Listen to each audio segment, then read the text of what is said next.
नमस्कार दोस्तों। मैं आज का एपिसोड शुरू करने से पहले आप लोगों को एक ऑडियो क्लिप दिखा रहा हूँ, जो कि जनरल जीडी बख्शी उन्होंने एक इंटरव्यू में ये सब कहा था। ओरिजिनल इंटरव्यू ये एएनआई के साथ था और उसका लिंक मैं नीचे डिस्क्रिप्शन में छोड़ रहा हूँ। मेरी आप लोगों से गुजारिश है कि वो पूरा इंटरव्यू अवश्य देखें।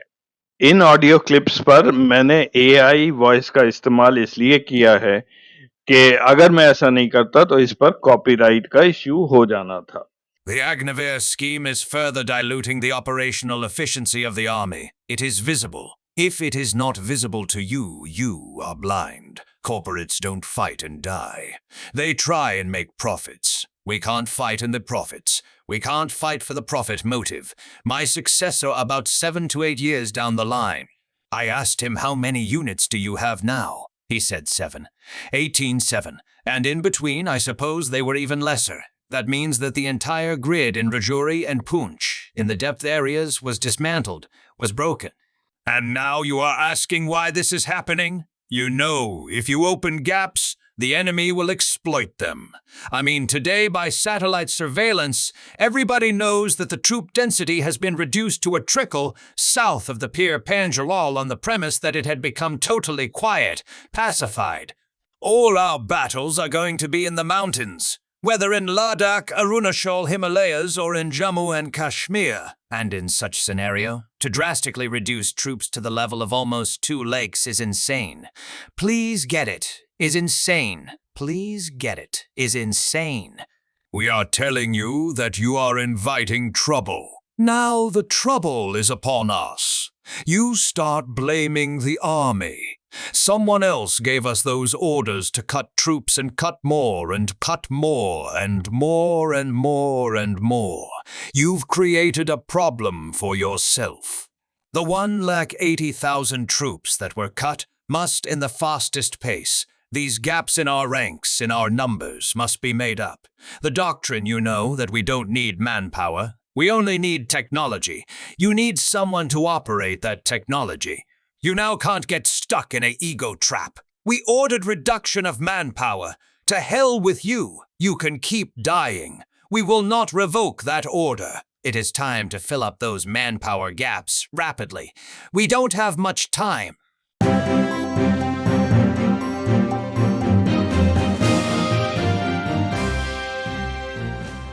नमस्कार।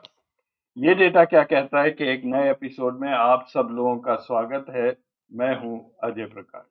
2016 के डिमोनेटाइजेशन के बाद ऐसा कहा गया कि अब जम्मू कश्मीर में वैली में आतंकवाद अब खत्म हो जाएगा। 2019 में जब आर्टिकल 370 हटाया गया, उसके बाद भी ये कहा गया कि अब जम्मू कश्मीर में वैली में आतंकवाद खत्म हो जाएगा। लेकिन पिछले 1 डेढ़ साल में आतंकवादी गतिविधियां जम्मू में फिर से बढ़ गई हैं। इसका क्या कारण है? और जैसा आपने देखा, जनरल जीडी बख्शी ये कह रहे हैं कि इसका जिम्मेदार आर्मी को ठहराया जा रहा है। तो आज के एपिसोड में मैं बात करूंगा जम्मू कश्मीर की, वहां पे आतंकवादी गतिविधियां क्यों बढ़ी हैं और वहां पे क्या राजनीति बीजेपी खेल रही है।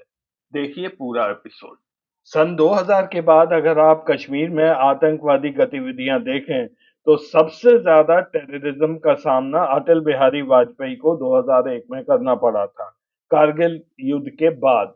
उसके बाद जो भी स्टेप्स लिया अटल बिहारी वाजपेयी सरकार ने और उसके बाद मनमोहन सिंह यूपीए 1 और यूपीए 2, ये गतिविधियां कम होती गई। सबसे कम 2012-13 में आतंकवादी इंसिडेंट्स वैली में हुए थे। उसके बाद जब मोदी जी आए, उसके बाद थोड़ी बहुत इसमें इंक्रीज हुआ, बढ़ोतरी हुई। सबसे ज्यादा फिर 2018 में फिर से आतंकवाद बढ़ने लगा था।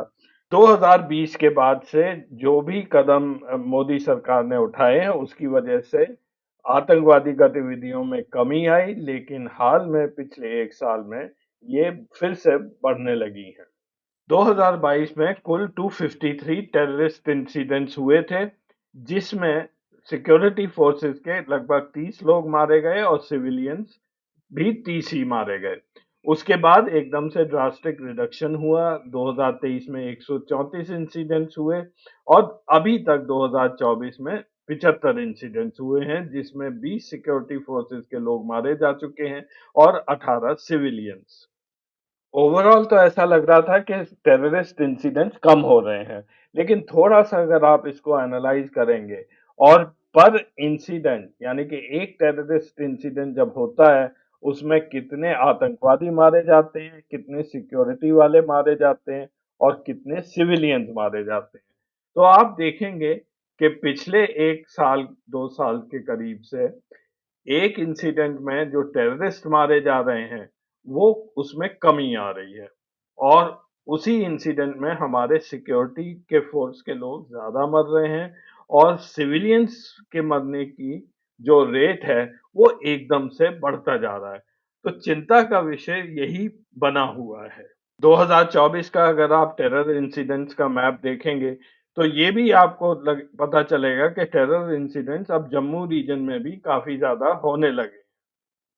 जनरल जीडी बख्शी ने अपने इंटरव्यू में बिल्कुल साफ-साफ कहा है कि पहाड़ों में लड़ने के लिए आपके पास कोई चारा नहीं है, केवल आपको मैन पावर डिप्लॉय करनी पड़ेगी और अगर आप मैन पावर हटाएँगे, तो वहाँ पर दुश्मन के लोग आ जाएँगे।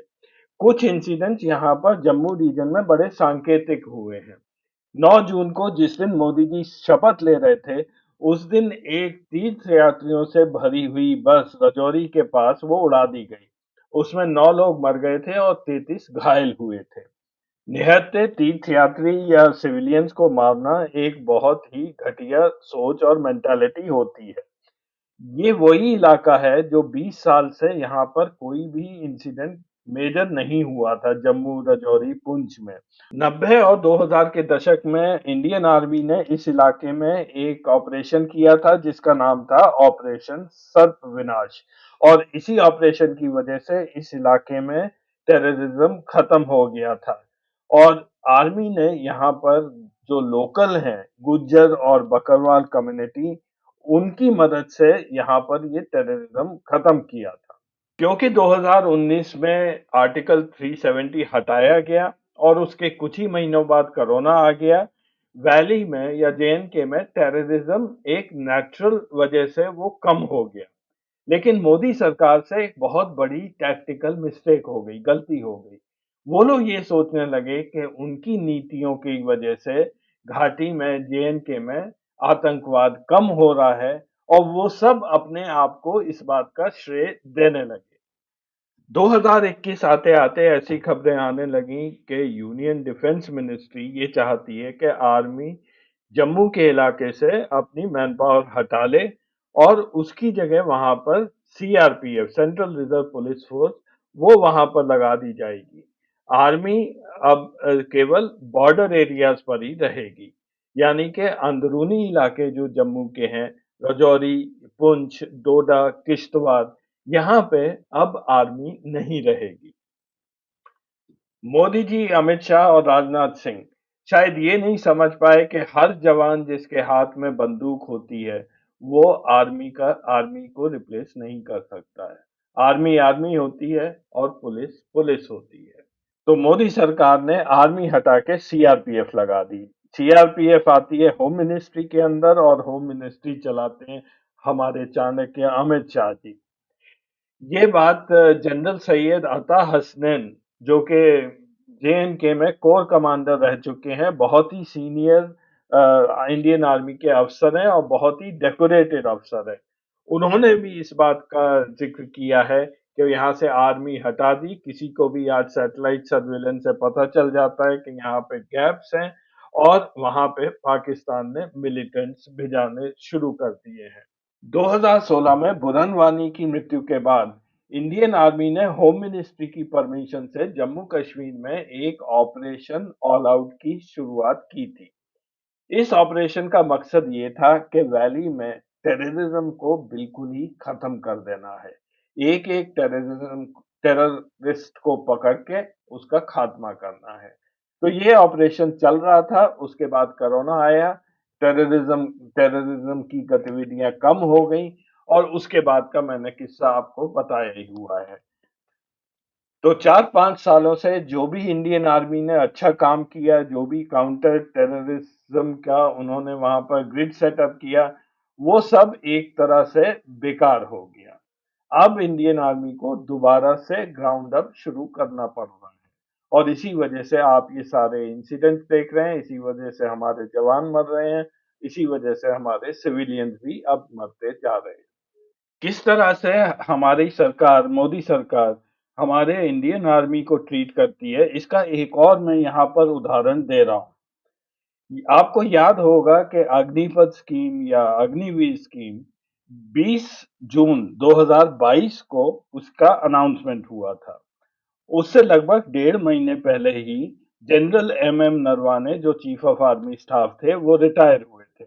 उनका टर्म शुरू हुआ था 15 दिसंबर 2021 से और रिटायरमेंट 30 अप्रैल 2022 को। रिटायरमेंट के बाद जनरल नरवाने ने एक किताब लिखी है जिसका टाइटल है 4 स्टार्स ऑफ डेस्टिनी।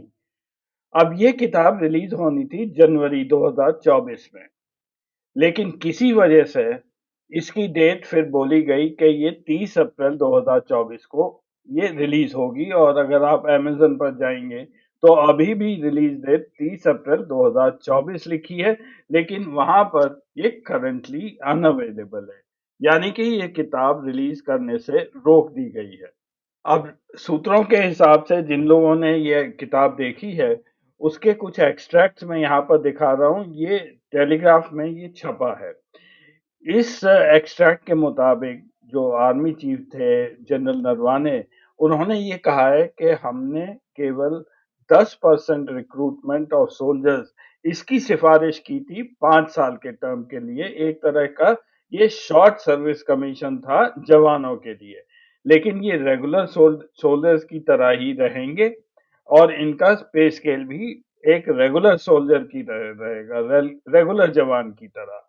लेकिन वो लिखते हैं कि कहीं पे प्राइम मिनिस्टर ऑफिस ने ये पूरी स्कीम बदल दी और उन्होंने 100% जो ये शॉर्ट टर्म कॉन्ट्रैक्चुअल रिक्रूटमेंट करने का उन्होंने निर्देश दे दिया, जो कि अग्निपथ स्कीम की तरह के शेप में ये अनाउंस की गई और उसमें एक जवान की सैलरी 20,000 थी और बाकी टर्म्स आप जानते ही हैं, इन्हें पेंशन वगैरह नहीं मिलती, कोई कैंटीन की सुविधा भी नहीं इनको मिलेगी। आर्मी चीफ आगे लिखते हैं कि ये फॉर्मूला हमें मंजूर नहीं था। हम बात कर रहे हैं एक ट्रेन्ड जवान की जो देश के लिए अपनी जान देने को तैयार होगा, ना कि एक डेली वेज लेबरर की तरह हम किसी को रिक्रूट कर रहे हैं। तो 2022 से ही आर्मी और सरकार के बीच में अग्निवीर को लेकर काफी मनमुटाव चल रहा है। आर्मी निरंतर इस पर लगी हुई है कि इस स्कीम को ठीक किया जाए, लेकिन सरकार फिलहाल तो चुप है। देखिए शायद आने वाले दिनों में इसका भी कोई हल निकल आए। वो इसलिए है क्योंकि मोदी जी तभी काम करते हैं जब इलेक्शन होता है और इलेक्शन अब हरियाणा, महाराष्ट्र सब जगह आने वाले हैं, तो शायद अब अग्निवीर स्कीम भी थोड़ा उसमें अदला-बदली की जाए।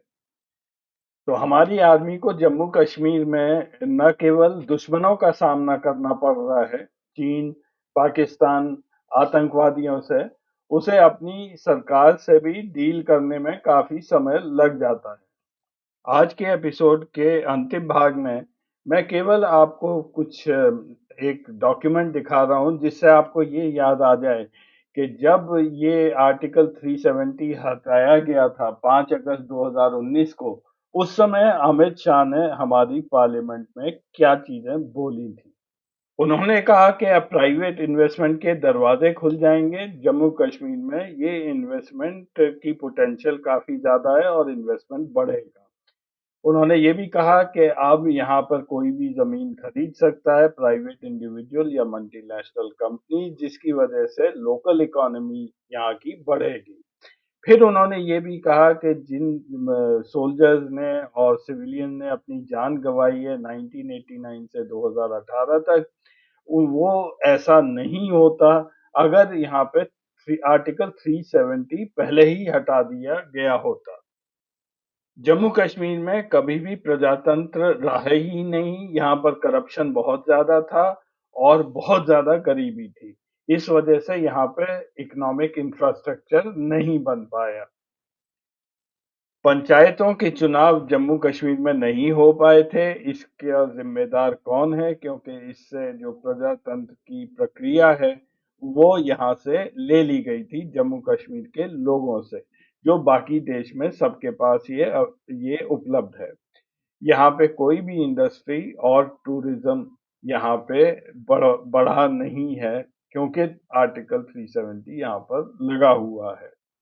हम अपने जम्मू कश्मीर के युवाओं को अब एक नई अपॉर्चुनिटी देने जा रहे हैं। जो लड़कियां जम्मू कश्मीर से बाहर शादी करती थी, उनको यहाँ अपने प्रॉपर्टी राइट्स खोने पड़ते थे। ये एक डिस्क्रिमिनेशन था और शेड्यूल कास्ट और शेड्यूल ट्राइब लोगों के अगेंस्ट भी यहाँ पे बहुत भारी डिस्क्रिमिनेशन था। और आर्टिकल 370 हटाने के साथ-साथ ही जम्मू एंड कश्मीर के हिस्से कर दिए गए, स्टेट को डाउनग्रेड करके यूनियन टेरिटरी बना दिया गया, वहाँ की स्टेटहुड छीन ली गई, समय पर इलेक्शंस नहीं किए गए, विपक्षी नेता को कई साल तक जेल में डाल दिया गया, 8-9 महीने के लिए उस स्टेट में इंटरनेट बंद कर दिया गया। ये जानते हुए भी कि बिज़नेस आजकल इंटरनेट के थ्रू इतना ज़्यादा होता है, ख़ास करके जो कश्मीर में रिमोट एरियाज़ में लोग रहते हैं, वो अपना माल नहीं बेच पाए थे। जब अमित शाह जी से फरवरी 2021 में ये पूछा गया कि इलेक्शंस कब होंगे, तब उन्होंने कहा कि 370 हटाने में हमने ये कहीं नहीं कहा है कि हम स्टेटहुड नहीं देंगे जे-एंड-के को। ये जल्द ही दिया जाएगा जब समय ठीक होगा।